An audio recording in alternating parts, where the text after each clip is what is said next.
አሐቲ ድንግል በአባ ገብረ ኪዳን ግርማ።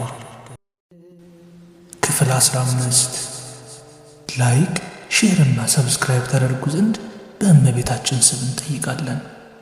በእንተ ስሟ ለባርቶስ ባርቶስ ቲዩብ 3.3 ኪዳነ ምሕረት እመቤታችን። አስቀድመን እንደተናገርን ጌታችን መድኃኒታችን ኢየሱስ ሰውን ለክብር እንደፈጠረው ለማጠየቅ እስከ ሞት ድረስ ዋጋ ከፍሎ በወርቀ ደመ መለኮቱ ዋጅቶ የማይቆጠሩ በጎነቶችን ሰጥቶ ወደ ቀደመ ክብሩ መልሶታል። ይህን ያደረገ ጌታችን ከሆነ በዚህ ጊዜ የኪዳነ ምሕረት ድርሻ ምንድን ነው የሚል ጥያቄ መነሳቱ አይቀርም። የእመቤታችን የነገረ ድኅነት ድርሻ በምዕራፍ 6 የምናየው ሆኖ ግን አሁን እንዴት ለኪዳን ፍጻሜ እንደሆነች በዓይነ ርትዕ እንመለከታለን።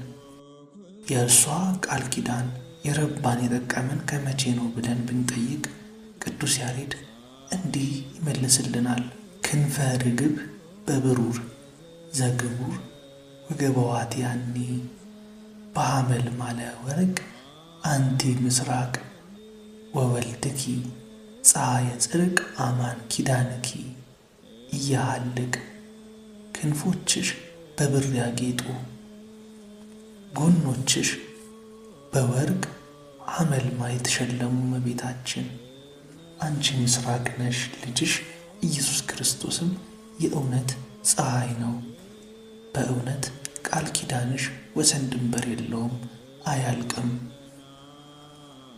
ድጓ ዘየካቲት ኪዳነ ምሕረት። ወደ ቀደመ ነገራችን እንመለስና ከቅዱስ ያሬድ ቃል አማን ኪዳንኪ እያሃልቅ በእውነት ቃል ኪዳንሽ አያልቅም የሚለውን ኃይለ ቃል እንምዘዝና ከርዕሳችን ጋር እንመርምረው። አያልቅም ያለው ለቃል ኪዳንሽ ከዚህ እስከዚህ የሚባለው ውስንነት የለበትም ሲል ነው። ያውም መጀመሪያ ከዓለም በፊት ከእርሷ ተወልዶ እንዲያድነን እግዚአብሔር የወሰነው የመከረው እርሷን ማዕከል አድርጎ በመሆኑ ነው። ሁለተኛው ደግሞ ወከደነ አድባረ ጽላሎታ ጥላዋም ተራሮችን ሸፈነ እንዳለ ቅዱስ ዳዊት ገና ሳትወለድ በምሳሌዋ በጥላነት ስለ ልዕልና ነፍሳቸው በተራራ የተመሰሉ ነቢያትን የጠበቀች ስለሆነ ነው። ለምሳሌ አብርሃም በግብፅ ንጉሥ አለመግደሉ ይስሐቅን የመሰለ የተባረከ ዘር ሳይተካ እንዳይሞት ነው። የይስሐቅ መወለድ ደግሞ የእመቤታችን ከእርሱ ስለምትወለድና ከእርሷም ቡሩክ መድኃኔ ዓለም ስለሚወለድ ነው።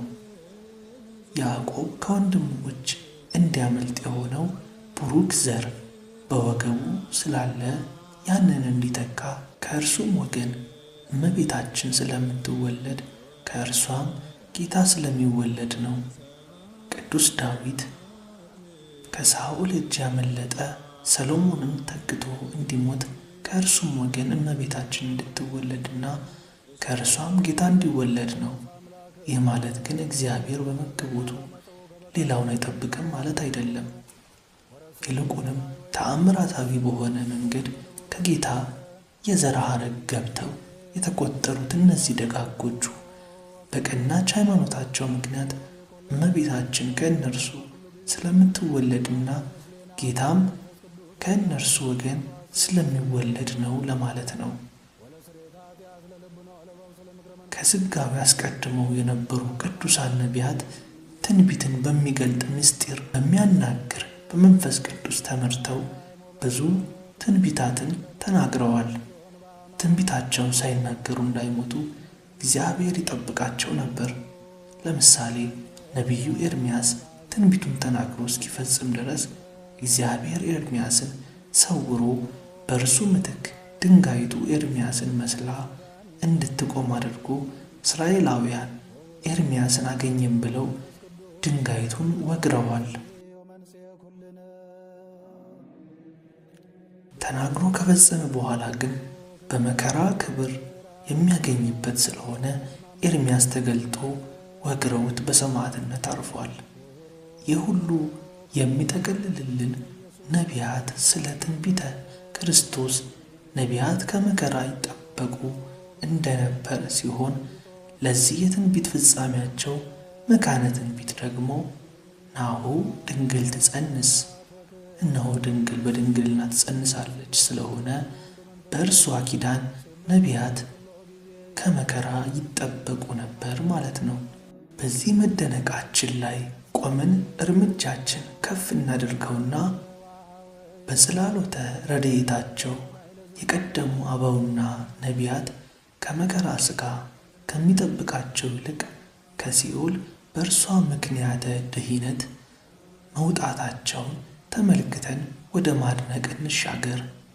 እርሷ ሳትወለድ ከ2000 ዘመናት ቀድመው የነበሩ ቅዱሳን ከመከራ በእርሷ ኪዳን ተጠበቁ ከማለት ይልቅ 5500 ዘመናት በሲኦል ሲማቅቁ የነበሩ ነፍሳት በእርሷ በተፈጸመው ኪዳን ወጡ ማለት ይደንቃልና በዚህ ወራት ጌታ ነው እንጂ እርሷ አድናለችን ብሎ ለሚጠይቅ ሰው እንዲህ ብለን እንመልስለታለን። ባሕረ ኤርትራን ሙሴ ከፈለው ወይስ የሙሴ በትር? አይ ሙሴ ነው እንጂ በትሩ ምን እንዳረገች የሚል ካለ እንኪያ ለምን ሙሴ በትሩን መጠቀም አስፈለገው ብለን እንመልስለታለን። አይ በትሪቱ ናት ካለ ደግሞ ያለ ሙሴ በትሪቱማ እንዳትከፍል ለምን በሙሴ እጅ መያዝ ያስፈለጋት? ለምን የሙሴ በትር ብቻ መሆንስ አስፈለጋት ብለን እንመልስለታለን። እንደዚሁም ሁሉ ማርያም አዳነችን ወይስ ክርስቶስ አዳነን ብሎ የሚከራከር ካለ አይ ጌታ ነው እንጂ እርሱ አይደለችም የሚል ካለ እንኪያ ለምን ከእርሷ መወለድ አስፈለገው? አይ ማርያም ናት ያዳነችን እንጂ ጌታስ አይደለም የሚልም ቢኖር እንኪያ ለምን ጌታን ከመውለዷ በፊት ከሲኦል አልወጣንም? ሙሴ በበትሩ ባሕርን ከፈለ ብሎ የሚያምን ሰው ቢኖር እርሱ እውነት ብልሃል። እንኪያስ ክርስቶስም በእናቱ ምክንያተ ድኅነት በእናቱ በፈጸመው ኪዳነ አበው በሥጋ ተገልጦ በደሙ አዳነን ብለ እመን ብለን እንመልስለታለን። ሙሴ ባሕር ይከፍል ዘንድ በትሩን በምክንያትነት እንደተጠቀመ ጌታም ዓለምን ሊያድን በወደደ ጊዜ እናቱን ምክንያተ ድኅነት አደረጋት። ከሥጋዌም በኋላ እስከ ዘመን ፍጻሜ የሚነሳ ያመነ ትውልድ ሁሉ በእርሷ ኪዳን ምክንያት በልጇ ቸርነት ይድናል። ብእሲ ቅሩብ ለሙስና ድንግል በኪዳና በመንግሥተ ሰማይ ዘይጸልም ብርሃና ይረክብ ሕይወተ ዕረፍት ወተኢና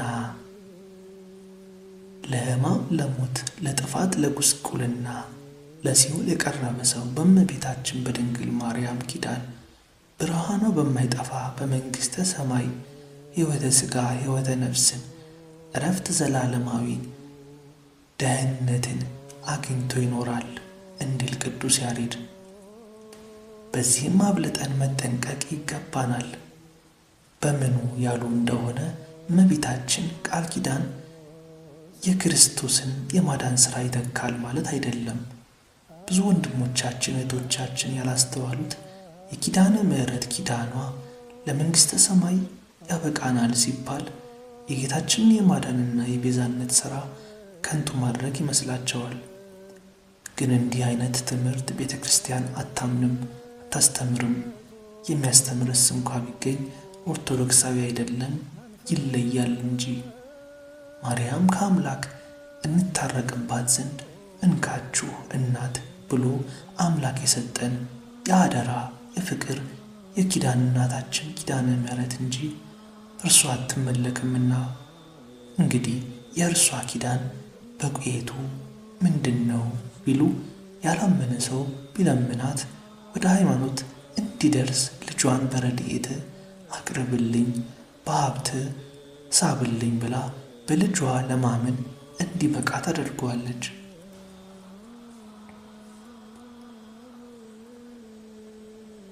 አምኖ የተጠመቀ ሰው ቢኖር ደግሞ ካመኑ ከተጠመቁ በኋላ ኃጢአት መስራት ፍኖተ አሕዛብ ይተሁሩ፣ በአሕዛብ መንገድ አትሂዱ ያለው የክርስቶስን የማዳን ሥራ በስም አምኖ በግብር መካድ ነው። አንድ ሰው ከአሕዛብ በጥምቀት በሃይማኖት ተለይቶ በተግባር እንደ አሕዛብ የሚኖር ከሆነ ከአሕዛብ ብልጫ የለውም። መኮንነ ጽድቅ ኢየሱስ ክርስቶስም አእምር ግብርከ ከመ ስምከ ሕያው ወምውት፣ አንተ ሥራህን አውቃለሁ፣ ስምህ ሕያው ነው፣ አንተ ግን የሞትክ ነህ ብሎ ይፈርድበታል እንጂ ከፍርድ ሊያመልጥ አይቻለውም። የዮሐንስ ራእይ ምዕራፍ 3 ከቁጥር 2። ለዚህ ነገራችን ማሳያ የሚሆኑ 2 ምሳሌዎችን እናንሳ። በአንዲት ሀገር የሚኖሩ 2 ሰዎች ነበሩ። የመጀመሪያው ሰው ንጉሡ ጨካኝ ነውና ንጉሡን አይወደውም። ነገር ግን የንጉሡን ግብር አንዳች ሳያስቀር ይከፍላል። በሕጉ በትእዛዙ ጸንቶ ይኖራል። ይህ ሰው ለንጉሡ አልተገዛሁም ማለት ይቻለዋልን? በፍጹም። እንደዚሁስ ሁሉ ሰይጣንን አልወደውም እያለ በሰይጣን ግብር በኃጢአት ጸንቶ የሚኖር ከዲያብሎስ ባርነት ነፃ ነኝ ማለት ይቻለዋልን? ለ2 ጌቶች በአንድ ጊዜ መገዛት እንደምን ይሆናል? ሲል መምህራችን ኢየሱስ ክርስቶስ አስተምሮን የለምን? ሌላው ሰው ደግሞ ቸር ንጉሥ ነገሰና ይህ ሰው ንጉሡን በአፉ ይወደዋል፣ ግን ግብሩን አይከፍልም፣ በሕጉም አመፀኛ ነው። ይህ ሰው ለዚህ ንጉሥ እየተገዛው ነው ማለት ይቻለዋልን? የንጉሡን ግብር ካላገባ፣ ሕጉን ካፈረሰ፣ ሥርዓቱን ከጣሰ ለንጉሡ ያለው ፍቅር ወዴት አለ? እንደዚሁስ ሁሉ ክርስቶስን እወደዋለሁ አመልከዋለሁ የሚል ነገር ግን በሕጉ በፈቃዱ ጸንቶ የማይኖር ከሆነ ሰይጣንን ያይደለ ክርስቶስን መውደዱ በምን ይታወቃል? እመቦ ዘያፈቅረኒ ያዕቅብ ቃልየ፣ የሚወደኝ ቃሌን ይጠብቃል ሲል የድኅነቱን ባለቤት በልዑል ቃሉ ሰብኮ የለምን? ወዳጄ የሰጠውን ወርቅ ሃይማኖት ወርቅ ጥምቀቴን ለምን በሥጋዊነት ጉድጓድ ጥለ በኃጢአት ትቢያ አዳፈንከው ብሎ ይጠይቀዋልና መልስ ስለሌለው ጥርስ ማፋጨት ወዳለበት ጽኑ ጨለማ ወርውት ብሎ ያዛል እንጂ።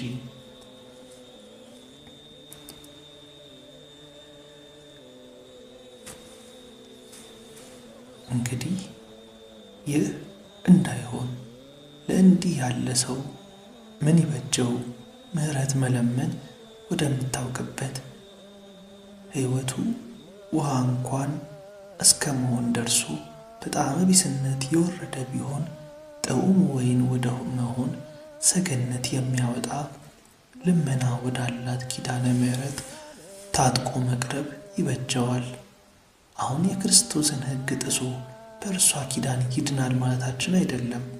ይልቁንም መጀመሪያ ንስሐ ሳይገባ እንዳይሞት የዘንድሮን ተዋት እያለች ሳያፈራ እንዳይቆረጥ ዕድሜ ለንስሐ ታሰጠዋለች።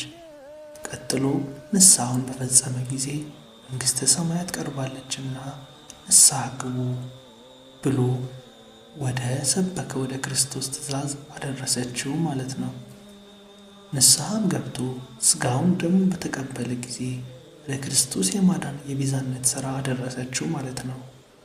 የክርስቶስን ሥጋና ደም መቀበል ለእኔ ስትል መከራ ተቀብለ የቆረስከው ሥጋህን እንደሆነ አምናለሁ ብሎ በሃይማኖትም በግብርም መመስከር ነውና፣ ደሙንም መቀበል ለእኔ ስትል ጎንህን ተወግተ ያፈሰስክልኝ ደምህ እንደሆነ አምናለሁ ብሎ በሃይማኖትም በግብርም የማዳን ሥራውን መመስከር ነውና ከክፉ ኃጢአቱ ተመልሶ እንዲህ ከተመለሰ በኋላ ደግሞ እንደ ገላትያ ሰዎች መልሶ የመንፈስ ቅዱስ ግብር ጀምሮ ተጨልጦ ተገኝቶ ወደ ሥጋዊነት፣ ወደ አምልኮ ጣዖት፣ ወደ ገቢረ ኃጢአት እንዳይወድቅ በትረ ሃይማኖት ኪዳነ ምሕረት ምርኩዝ ትሆነዋለች።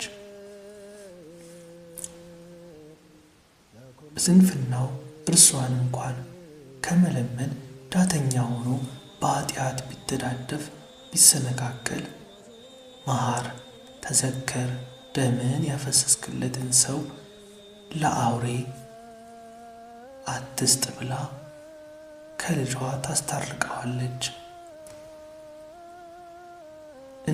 እንዲህ እያለ ኖሮ ሩጫውን በመልካም ቢፈጽም እንኳ ሰው በሁሉ ፍጹም አይሆንምና ፍጹም ካልሆነ ደግሞ በአንዱ ሕግ በዚያው ባጎደለው እንዳይፈረድበት ቸርነትህን ሙላለት ብላ እንደ ቃናው ማድጋዎች ልጇ አገልጋዮቹ መላእክትን እስከ አፋቸው በጸጋ ሙሏቸው እንዲል ታስታርቀዋለች። ምነው የልጇን ሁሉ ትእዛዝ ጥሶ የነበረ ነፍስ በላይ ኤሰብን አስማረችው። ለእርሱ ወደ ክርስቶስ የሚያቀርብ አንዲት ፍጻሜ ሕግነት እንኳ የለውምና ቢሉ ይህ ሰው 4 መሠረታዊ ነገር ተገኝቶበታል። አንደኛ ሃይማኖት ነው። ሃይማኖቱ መጀመሪያ ማርያም የአምላክ እናት እንደሆነች ያምናል። ይህ ማለት የክርስቶስን የባሕርይ አምላክነት ከእርሷ ለቤዛ ዓለም ተወልዶ መሰቀሉን፣ መሞቱን፣ መነሳቱን፣ ዳግም ለፍርድ መምጣቱን ያምናል። ሁለተኛ የክርስቶስን መሐሪነት፣ የእርሱን ኃጢአተኛነት አምኗል። ይህ ንስሐ ነው። ኃጢአተኛነቱን ባይገባው ታማልደኛለች ብሎ በስሟ ባልመጸወተ ነበር። ስርየተ ምልጃ የሚያስፈልግ ለኃጥእ ነውና። ሦስተኛ ለለመነው ሰው የሰጠው ውሃ ብትሆንም ነገር ግን ራርቶለታል። መስጠትን መራራት ይቀድመዋልና ባያዝንለት ኖሮ ያችን ውሃን ባልሰጠው ነበርና። የሚራሩ ንዑዳን ክቡራን ናቸው ወደምትለው ሕግ በእመቤታችን መሰላልነት ተሻግሮ ለእነርሱም ይራሩላቸዋል ባለው ቃሉ ምሕረትን ከሥላሴ አግኝቷልና። አራተኛው ፍቃዱን መሰዋቱ ነው። ይህ ሰው የሰጠው ስጦታ ውሃ ቢሆንም ለእርሱ ግን በዚያ ሁኔታ እጅግ የሚያስፈልገው ውድና ያለው ሀብቱ ነበር። ስለዚህ ሰውየው ምንም እንኳ ክፉ ሰው የነበረ ቢሆንም አሁን ግን ፍቃዱን ሰውቷል። የሚወዱትን ነገር ስለ እግዚአብሔር ብሎ መተው መሥዋዕት ነውና። ለእኔ ሲል እናቱን አባቱን የተወ ማለቱ ጌታ በእናት አባት የፍቅር መጠን የሚወደውን ነገር ሁሉ ለእኔ ሲል የተወ ማለቱም ጭምር ነበርና።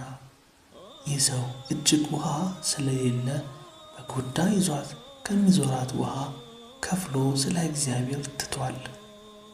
በዚህም ውስጥ ምጽዋትን፣ ፍቅርን፣ ቸርነትን የመሰሉ የመንፈስ ፍሬዎች ይገኙበታል።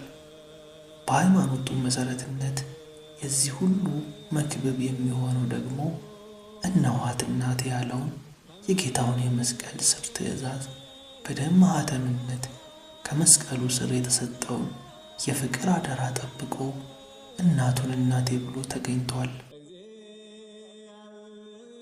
በሃይማኖቱ መሠረትነት የዚህ ሁሉ መክብብ የሚሆነው ደግሞ እነኋት እናትህ ያለውን የጌታውን የመስቀል ስር ትእዛዝ በደም ማኅተምነት ከመስቀሉ ስር የተሰጠውን የፍቅር አደራ ጠብቆ እናቱን እናቴ ብሎ ተገኝቷል። ይህንን ሁሉ ቢያደርግም ዕድሜ ልኩን እጁን በሰው ደም ነክሮ የኖረ ደም አፍሳሽ ነውና ከፍርድ አያመልጥም።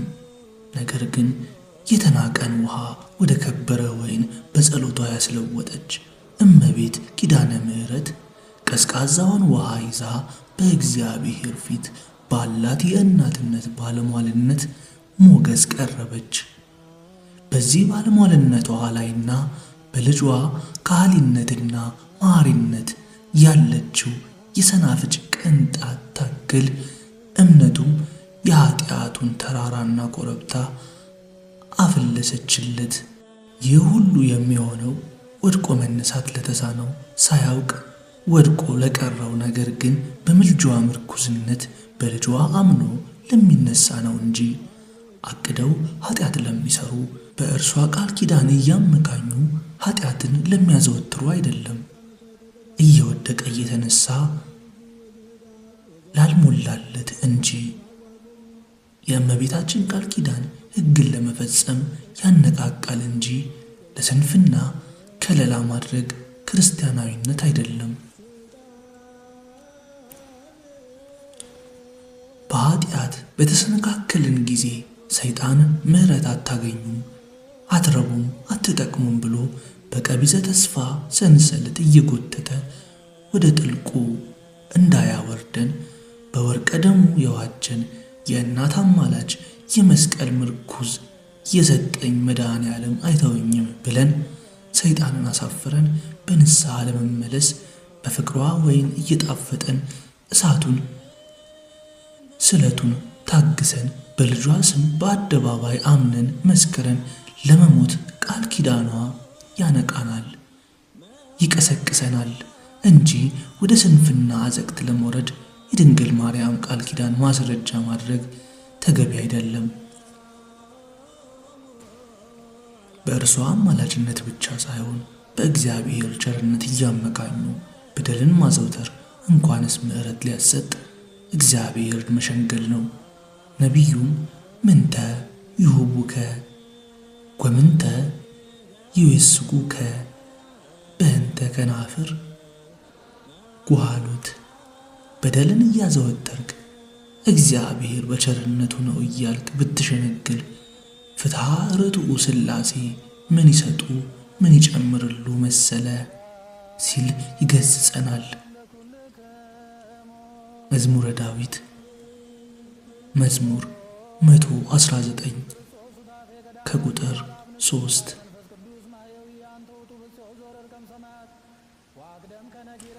ቅዱስ ጳውሎስም ኢታምርኑ ከመ ምሕረቱ ለእግዚአብሔር ኪያከ ያገርር ሀበ ንስሐ፣ ወይስ የእግዚአብሔር ቸርነት ወደ ንስሐ እንዲመራ ሳታውቅ የቸርነቱንና የመቻሉን የትዕግሥቱን ባለጠግነት ትንቃለህን?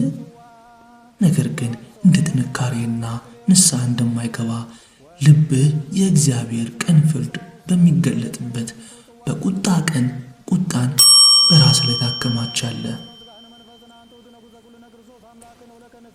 እርሱ ለእያንዳንዱ እንደ ሥራው ያስረክበዋል በማለት በቸርነቱ ወረት ወደ ኃጢአት ንግድ እንዳንሄድ ያስጠነቅቃል። በሮሜ ምዕራፍ 2 ከቁጥር 2 እስከ 5። ላለመውደቅ ጽናት ቅናት፣ ለመነሳት ምርኩዝ ዕፀ ሕይወት፣ ለጉድለት ምልአት፣ ለጥፋት አንቀጸ መድኃኒት የምትሆን የእመቤታችን የኪዳነ ምሕረት ቃል ኪዳኗ በንስሐ እየቀሰቀሰ ወደ ርዕሰ ሕይወት ክርስቶስ የሚያደርሰን የምሕረት ገመድ ነው። በዚህም ልጇ ራሱ እኔ ከፍ ብዬ አስባችኋለሁ እንዳለ ኪዳነ ምሕረት ወደ ልጇ የምትመራን ብርህት ደመና የልጇን የምሕረቱን የወይራ ዝንጣፊ ይዛ ወደ እኛ የምትፋጠን ርግብ መንፈሳዊት ናት እንጂ የልጇን ሥልጣን የምትጋራ የምትመለክ እንዳልሆነች ልብ ያለው ልብ ይበል። ኪዳንኪ እያሃልቅ መባሉም ዘመን የማይገድባት ለሁሉ የሚበቃ ረድኤት ያላት ምልዕተ ጸጋ በምድርም በሰማይም በነፍስም በሥጋም ጥግ የምትሆን መለኮት የመሠረታት ሰፊ አዳራሽ የሥጋን ልብስነት አማኑኤል ከእርሷ የለበሰባት ነውራችንን የምትሸፍንልን ሰፊ መጋረጃ በመሆኗ ነው። ስለዚህም በቤተ መንግሥት የነገሰ ዘመድ ካለው ይልቅ በዘላለም ንጉሥ በእግዚአብሔር ዘንድ የእናት ባለሟል የምትሆን የምሕረት ንግሥት አማናዊት አስቴር ኪዳነ ምሕረት ስላለችን ሁላችን በቀቢጸ ተስፋ በረዶ ቀዝቅዘን በኃጢአት አልጋ የተኛን ሁሉ በተስፋ እየዘለልን አቤቱ የዳዊት ልጅ ሆይ ማረኝ እያልን በዕውርነታችን አምነን እንከተለዋለን። ከሃሊው ልጅዋም ይህን ማድረግ እንዲቻለኝ ታምናላችሁን እያለ የጨለማውን መጋረጃ ገፎ በጸዳለ መለኮቱ ብርሃን ያደምቀናል። በዚህም ፈጽሞ ደስ እያለን ከቅዱስ ያሬድ ጋር እንዲህ እያለን እንዘምራለን። ኪዳንኪ ውእቱ ማርያም ከመዘነቃ እምንዋም ወከመ ኃያል ወአደገ ወይን ኪዳንኪ ውእቱ ማርያም ይንስአነ ወትረ እምሕማም ወያጽንዓነ እምድካም ኪዳንኪ ውእቱ ማርያም ወያቀውመነ በየማን ምስለ አባግዕ ቡሩካን ኪዳንኪ ውእቱ ማርያም ኑፈር ወንውእቱ በሰላም ውስተ ቤተ ለአዳም ኪዳንኪ ውእቱ ማርያም ዘይነግስ ለዓለም። እመቤታችን ሆይ ቃል ኪዳንሽ ከእንቅልፍ እንደሚነቃ ስካርም እንደለቀቀው በነፍስ በሥጋ ያነቃናል። እመቤታችን ሆይ ከሕማም ያስነሳናል፣ ከድካም ያበረታናል። እመቤታችን ሆይ ቃል ኪዳንሽ ከቡሩካን አባግዕ ጋር በቀኝ ያቆመናል። እመቤታችን የአዳም አባታችን ርስት ከምትሆን ከገነት ከመንግሥተ ሰማያት ገብተን ለመኖር የሚያበቃን ዘላለም ጸንቶ የሚኖረው ኪዳንሽ ነው። ድጓ ዘየካቲት ኪዳነ ምሕረት። ቀለበት በአንድ ጣት ላይ ሆና ለሌሎቹ ሕዋሳት ሁሉ ጌጥ ትሆናለች። አንድ ጣት ላይ በተቀመጠች ቀለበት መላው ሕዋሳት ቃል ኪዳናቸውን ይጠብቃሉ። እንደዚሁም ሁሉ እውነተኛይቱ አክሊለ ሃይማኖት ኪዳነ ምሕረት እመቤታችን የክርስቶስ ሕዋሳቱ የሚሆኑ የቅዱሳኑ ሁሉ የኪዳናቸው ፍጻሜ ናት። ለምን ቢሉ የዘረዘርናቸው 6ቱን ኪዳናት አበው አንድ አድርጎ የፈጸመው በእርሷ ማኅፀን ነውና። እነርሱ ጩኸው አልቅሰው ስብ አጢሰው ደመ በግዕ አፍስሰው መሥዋዕት ሰውተው የለመኑትን የተስፋ ኪዳን ጠቅልሎ በአንዲቱ የወርቅ ምልክት በእመቤታችን ተፈጸመ። ለአዳም በተስፋ ተሰጠ፣ ለኖህ በመርከብ ለአብርሃም በአዳራሽነት በእንግድነት ተሰጠ፣ ለሙሴ በታቦት ተሰጠ፣ ለአሮን በክህነት በኩል ተሰጠች፣ ለዳዊት በመንበሩ በመሰንቆ ተሰጠው። በድንግል ማርያም በኩል ከሲኦል አውጥቶ ተስፋይቱን ርስት አስረከባቸው። ዛሬም በአዲስ ኪዳን እርሱ ራስ ቤተ ክርስቲያን አካል ክርስቲያኖች ሕዋሳተ ክርስቶስ ሆነው ገድላቸውን ለሚፈጽሙ ቅዱሳን ሁሉ የተጋድሎ እናታቸው፣ የሩጫቸው መራሂት፣ የቃል ኪዳናቸው ሞገስና ጌጥ አድርጎ የድኅነት ምልክት አድርጓታል።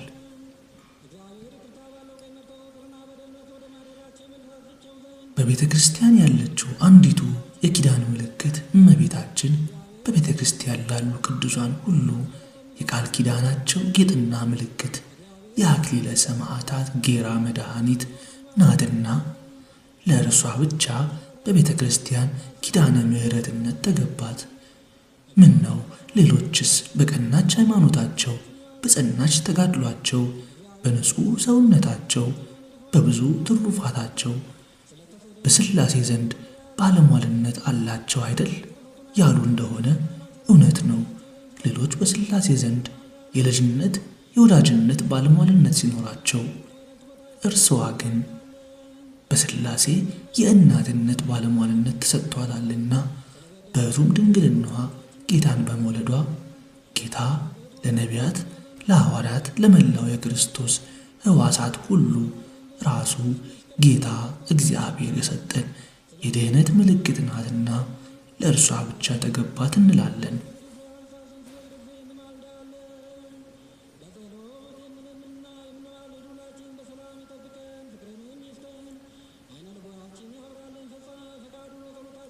ስለዚህ ነገር ነቢዩ እንዲህ አለ። ስለዚህ ጌታ ራሱ ምልክት ይሰጣችኋል። እነሆ ድንግል ትጸንሳለች፣ ወንድ ልጅም ትወልዳለች፣ ስሙንም አማኑኤል ብላ ትጠራዋለች። ትንቢተ ኢሳይያስ ምዕራፍ 7 ከቁጥር 14። ይህን ጌታ በመስቀል ላይ ፈጸመው። ለሐዋርያት በ12ቱ ነገደ እስራኤል ላይ በ12 መናብርት ተቀምጣችሁ ትፈርዳላችሁ እስከ ማለት የደረሰ ኪዳን የሰጣቸው ሲሆን ደግሞ ለዚህ ለእነርሱ ለተሰጣቸው ኪዳን ሞገስ ምልክት የምትሆን እናቱን እነኋት እናትህ ብሎ ጌታ እግዚአብሔር ራሱ ኢየሱስ ክርስቶስ በመስቀሉ ሆኖ ለሐዋርያት ማኅተመ ኪዳን አድርጎ ሰጣቸው። ክህነትን በቅዱስ ጴጥሮስ በኩል እንደተቀበልን ኪዳነ ምሕረትን በዮሐንስ በኩል ተቀበልን። አስቀድሞ በነቢዩ ወይወፅእ እምጽዮን መድኅን ወያቅትት ኃጢአተ እምያዕቆብ ወዛቲ ይእቲ ኪዳኖሙ እንዘ እምኀቤየ ይቤ እግዚአብሔር መንፈሰ ዚአየ ውእቱ ዘይቤከ ወወደይኩ ቃለየ ውስተ አፉከ ወኢሃልቅ እምአፉከ ወአምአበ ዘርእከ ዘይቤ እግዚአብሔር እምይእዜ ወእስከ ለዓለም ወዛቲ ይእቲ ኪዳኖሙ። ለጽዮን ታዳጊ ይመጣል፣ በያዕቆብም ዘንድ ከኃጢአት ለሚርቁ ይላል እግዚአብሔር። ከእርሱ ጋር ያለው ኪዳኔ ይህ ነው ይላል እግዚአብሔር። በአንተ ላይ ያለው መንፈሴ በአፍህም ውስጥ ያደረግኩት ቃሌ ከዛሬ ጀምሮ እስከ ዘላለም ድረስ ከአፍህ ከዘርህም አፍ ከዘር ዘርህም አፍ አያልፍም ይላል እግዚአብሔር። ትንቢተ ኢሳይያስ ምዕራፍ 59 ከቁጥር 20 እስከ 21። የሚገርመው አማርኛው መጽሐፍ ቅዱስ እጅጉን ለውጦ ነው ያነበበው እንጂ በትክክል ግዕዙ በአማርኛ ሲፈታ እንዲህ ነው የሚለው። ከጽዮን ታዳጊ ይወጣል፣ መድኃኒት ይወጣል፣ ከያዕቆብም ኃጢአትን ያስወግዳል። ከእኔ ዘንድ የሆነች ኪዳናቸው ይህች ናት ይላል እግዚአብሔር። በአንተ ላይ ያለው መንፈሴ በአፍህም ውስጥ ያደረግኩት ቃሌ ከዛሬ ጀምሮ እስከ ዘላለም ድረስ ከአፍህ ከዘርህም ከዘር ዘርህም አፍ አያልፍም፣ ኪዳናቸው ይህች ናት ይላል እግዚአብሔር። የተለወጠውን አንባቢው ያስተውል። እምጽዮን ከጽዮን የሚለውን ለጽዮን በማለት ወየአትት ኃጢአት እምያዕቆብ ከያዕቆብም ኃጢአትን ያርቃል ያስወግዳል የሚለውን ከኃጢአት ለሚርቁ በማለት ኪዳኖሙ ኪዳናቸው የሚለውን ኪዳኔ በማለት ዛቲ ይእቲ ይህች ናት የሚለውን ይህ ነው በማለት ለውጠውታል። ለምን እንዳደረጉት ያጣመሙት ይወቁት። የሆነው ሆኖ ግን ስለ እመቤታችን ሲነገር የሚናደዱትን ያህል በሰይጣን እንኳን የሚበሳጩ የማይመስሉ ወገኖቻችን ያሳዝናሉ። ሰይጣንን መወዳጀት፣ ማርያምን መጣላት ፍጻሜው ምን እንደሚሆን እያሰባችሁበት ይሆን? ግን ወደ ርቱዕ ትርጓሜያችን እንመለስና ከጽዮን ታዳጊ ይወጣል የተባለ ጸወነ ሥጋ ጸወነ ነፍስ ከምትሆን ከእመቤታችን መድኅን ጌታ ክርስቶስ ይወለዳል ማለት ነው። ከያዕቆብ ኃጢአትን ያስወግዳል የተባለውም ያዕቆብ የመላው ሕዝበ እግዚአብሔር ወካይ ሆኖ የቀረበ ሲሆን ይህን ኃጢአት የሚያርቀውም የዓለሙን ሁሉ ኃጢአት መሥዋዕት ሆኖ በደሙ ያስወገደው በገአ መድኃኒት ክርስቶስ ነው። ነቢዩ በተስፋ ያስወግዳል ብሎ የተናገረውን ትንቢት ጸያሄ ፍኖት ዮሐንስ መጥምቀ መለኮት ነዋ በግዑ ለእግዚአብሔር ዘያአትት ኃጢአተ ዓለም በነገው ዮሐንስ ኢየሱስን ወደ እርሱ ሲመጣ አይቶ እንዲህ አለ፣ እነሆ የዓለምን ኃጢአት የሚያስወግድ የእግዚአብሔር በግ። የዮሐንስ ወንጌል ምዕራፍ 1 ከቁጥር 29 ብሎ አበሰረን። ከእኔ ዘንድ ኪዳናቸው ይህች ናት ማለቱም ኪዳናቸው ብሎ አብዝቶ የጠራቸው አስቀድመን ከእግዚአብሔር ዘንድ የድኅነት ቀጠሮን የሰሙ ቃል የገባላቸው አበው ሲሆኑ ዛቲ ይእቲ ይህች ናት ብሎ የጠራትም የኪዳነ አበው መክብብ የሆነች ታዳጊውን የወለደችልን ጸወነ ሥጋ ጸወነ ነፍሳችን ኪዳነ ምሕረት ናት። መንፈሴ ቃል ያለውም ለጊዜው ለነቢዩ ይህን ትንቢት የሚያናግርህ መንፈሰ ረድኤቴ ከአንተ አይርቅም ትንቢትህም ይፈጸማል እያለው ሲሆን ፍጻሜው ግን በወልድ በስትንፋስነት ሕልው ሆኖ የሚኖር መንፈስ ቅዱስ በልጅነት እስከ ዘላለሙ ድረስ በምእመናን አድሮ ጸንቶ ይኖራል ሲል ነው። ቃሌም በልጅ ልጅ ያለውም ወንጌል በሐዋርያት በምእመናን ስትነገር ስትታመን ትኖራለች ሲለው ነው። በዚሁ ላይ ከዘርህም ከዘር ዘርህም አይርቅም ማለቱ ኪዳነ አበው የተፈጸመባት እመቤታችን በትውልድ ዘይሃልፍ በትውልድ ዘይተርፍ ስትመሰገን ስታማልድ ምሕረት ስታሰጥ እንደምትኖር ሲያጠይቀው ነው። ይህንንም እርሷ በጸለየችው በታላቁ ጸሎቷ ላይ ማመን መታመን ያላት ራሷ አስተምራናለች። የአበው የኪዳናቸው ፍጻሜ ኪዳነ ምሕረት እርሷ እንደሆነች ከሌሎች ሁሉ ይልቅ የእናትነት ባለሟልነት ወላዲተ አምላክነት ለማማለድ የሰለጠነ ስም ለእርሷ ብቻ እንደሰጣት እስመ ገብረ ሊተ ኃይለ አብያተ ታላላቅ ሥራዎችን ለእኔ አድርጓልና ካለች በኋላ ለአበዊነ ለአብርሃም ወለዘርኡ እስከ ለዓለም ለአባቶቻችንና ለአብርሃም ለዘሩ እንደተናገረ ስትል ትንቢትን በቃልና በገቢር ተርጉማልናለች። ያለፈውም ትውልድ በአንቺ ምክንያት ኪዳናችን ተፈጸመ ከሲኦል ወጣን እያሉ የሚመጣው ትውልድ ለዘላለሙ በኪዳኗ አምኖ እርሷን አምኖ አመስግኖ ግዳጅ በሚፈጽመው ልመናዋ ተወክሎ በምስጋናዋ ጸንቶ እንደሚኖር ናሁ እምይእዜሰ ያስተበጽዑኒ ኩሉ ትውልድ፣ እነሆ ትውልድ ሁሉ ንዕድ ነሽ፣ ክብርት ነሽ፣ ብፅዕት ነሽ እያሉ ያመሰግኑኛል ስትል ዘመረች። የሉቃስ ወንጌል ምዕራፍ 1 ከቁጥር 48 49 51